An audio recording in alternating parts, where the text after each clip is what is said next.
Hi, everyone. James Maggs here. I am a real estate agent and coach here at the Infinity Wealth Real Estate team.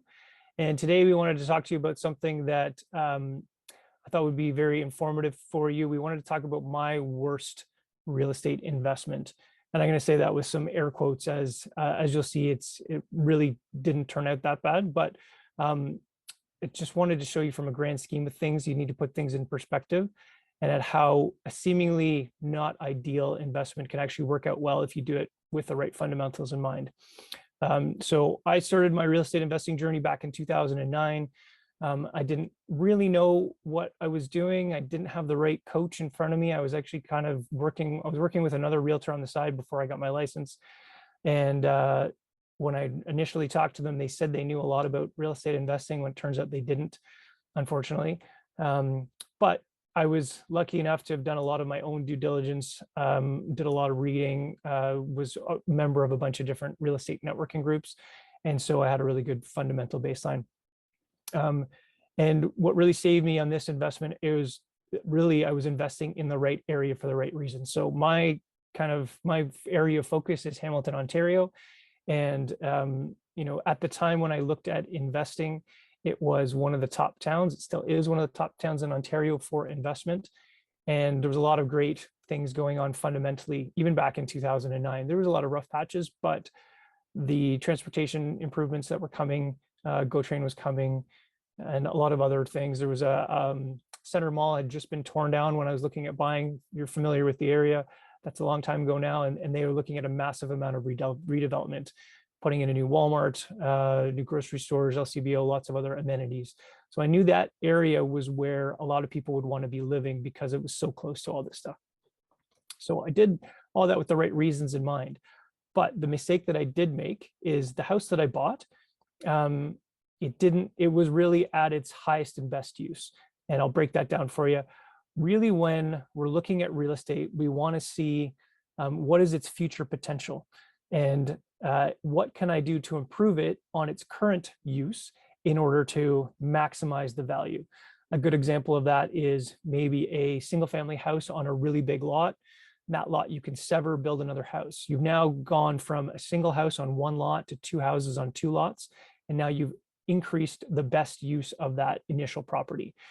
So the property that I bought, it was okay lot, nothing fancy, just pretty standard for Hamilton. It was a 1.5 story, 2-bedroom, 1 bathroom, unfinished basement with a very low ceiling height and no parking. And so a lot of these things really limited the potential growth of this property. I couldn't finish the basement to add another kitchen or to add more living space, another bathroom. The ceiling height was just too low. It was maybe about 5'3", 5'4". Digging down really wasn't feasible from a cost standpoint. It's about $50,000. It didn't make sense, especially at the time.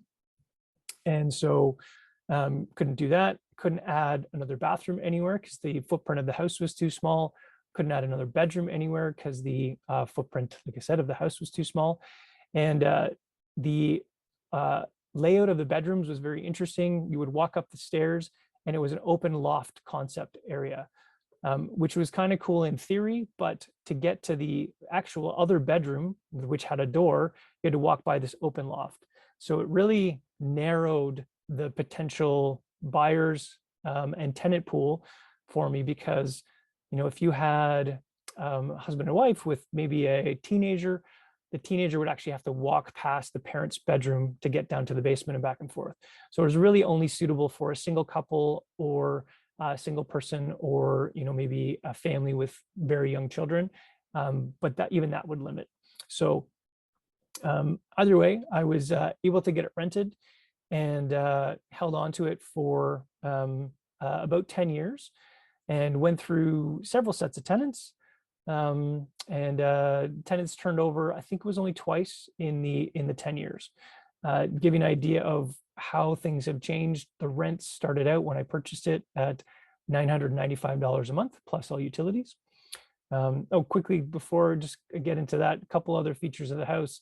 The furnace actually had been updated. It was a high efficiency furnace. The roof was pretty decent at the time. It was maybe 10 years old. and windows were okay. Nothing special, not brand new by any means, but good enough. And the yard was decent. I think there was a decent deck out there, and that was about it. One of the other kind of issues with the property was the bathroom was off of the kitchen. Again, most people, if you're preparing dinner, don't want to have the only bathroom in the house right off of the kitchen. And it had a clawfoot tub and then a stand-up shower. So it was a decent sized bathroom, but again, location just wasn't ideal. And again, nothing fancy about the house whatsoever, but it was decent enough. It was pretty much livable, move-in ready. And actually on move-in, there was no updates that were done. I found tenants fairly quickly within a couple weeks and put those tenants in place.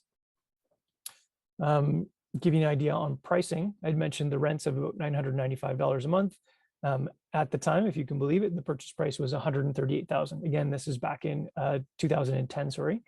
And so that was about the average price for the home in that area. And that resulted at the time in a cash flow of about a couple $100 a month. So nothing fantastic, nothing spectacular, but it carried itself, and that was kind of all that mattered to me at the time. Now, I did break one of my rules in purchasing it. Originally, when I had gone into real estate investing, I wanted to look at 3-bedroom, 2-bathroom properties, just because of that, and with parking. In this case, it had become a little bit more difficult to get good properties. I'd lost on a couple of houses, and I kind of went against my better judgment and ended up buying this one. At the time, I don't believe there was competition. I think that was one of the other factors in this. And so I got it for a good price, but it was because there wasn't a lot of other competitions, which probably was because nobody else really wanted it. Again, so having said all that, going across this journey of owning it for just over 10 years, and tenants turned over twice. When the tenants turned over, with the second set of tenants moved in, I was able to increase the rent to about $13.50 a month. Still low by today's standards, but what that did for me is it actually, because I didn't refinance, I didn't take any money out of the property, because the market at that time, the appreciation rate was fairly low, and dollar for dollar, it didn't make sense for me to break the mortgage to take any of the equity out of the property. So, but that increased my cash flow from that $200 a month to about $500 a month. Those tenants stayed in that property all the way through until 2021. We had a conversation. I was looking to sell the property at that time. The main reason is that property, like I said, was at its highest and best use. There was really not much more that I could do with it. And I was looking to redeploy the capital into other projects that I was able to add a lot more value to, by performing, the BRRRR strategy, like we talked about, the buy, renovate, rent, refinance, and rent. Stuff like that. And I figured that the capital would be better off used in a different property. So worked out with the tenants ended up moving out. I was able to get in, do a pretty substantial renovation. Renovation ran about $40,000, and that covered brand new kitchen, quartz countertops, stainless steel appliances, all new flooring throughout. The bathroom was refreshed, the tub was removed, the vanity was increased in size, stand-up shower was redone, new toilet, all new fixtures, all new lights. On the way upstairs, I mentioned that open concept loft area. We ended up closing that bedroom in to make 2 traditional bedrooms. Off of those bedrooms, there was a door out to a deck, which is in rough shape. We actually refreshed that deck, made it look really nice. So now you've got a nice deck overlooking the backyard, and then the 2 proper bedrooms upstairs. And then front door was looking a little bit rough for wear, so we replaced the front door. And there was a couple windows that weren't in great working order, replaced those. And then listed the property for sale. So this was back in 2021. Did our standard listing process. We can take you through that in another video. But it's a very regimented process on everything we do, had it staged, had great professional pictures taken, held offers, and ended up selling the property. And property sold for $500,000. So again, purchased for $138,000, sold for $500,000. So seems pretty good for a bad investment. But I'll walk you through some of the other things to factor in. There's there's selling costs. So I had to pay realtors on both sides. So factoring that in about 4%, it works out to about $23,000 in costs. Remember, I put about $40,000 in for the renovation. So at a $500,000 sale, that would net about $437,000. And then we also got to factor in the $138,000 that I paid for the property. So it works out to a net profit of about $300,000. But there's another two things that we're not factoring in, which are the big benefits of real estate investing. Is it's not just the price appreciation. We have mortgage pay down. So you remember, every time I made a mortgage payment, part of the mortgage payment is principal, which is paying off the original amount borrowed. And then part of it is interest, which is the bank's profit. So 10 years of principal payments actually works out to about $86,000. So when I sold the property, that's an extra $86,000 that goes into my bank account. And then there's $43,000 in cash flow. So 5 years of the reduced cash flow, about $200 a month, and then the increased cash flow for the last 5 years. So all in all, it works out to about a profit of $428,000 over 10 years. And the initial investment plus the renovation costs worked out to about $70,000. So if you work out what the return on investment is over those 10 years, it's 428 divided by your initial investment. It works out to about 605% return on investment, or about 60% annualized. So all in all, what I'm trying to say is that even if you buy the not necessarily the most ideal property, if you've got the fundamentals down on why you're buying it, the area that you're buying it, if it doesn't have all the the boxes checked that you're potentially looking for, it might not necessarily be a terrible thing, as long as you can look at ways, as long as it's possibly rentable and sellable in the future. Got to remember, everybody needs somewhere to live. Doesn't necessarily have to have everything, because all those houses that you see, even if they don't look perfect to you, somebody's probably lived in them and feel that they're perfect for them. And then a couple other things, along those 10 years, really did no repairs. There was minor repairs and maintenance here and there, maybe a few $100 a year. Never had a vacancy. And so really there was no extra carrying costs. But just goes to show what, an investment can do for you in real estate, even if it's not the perfect investment.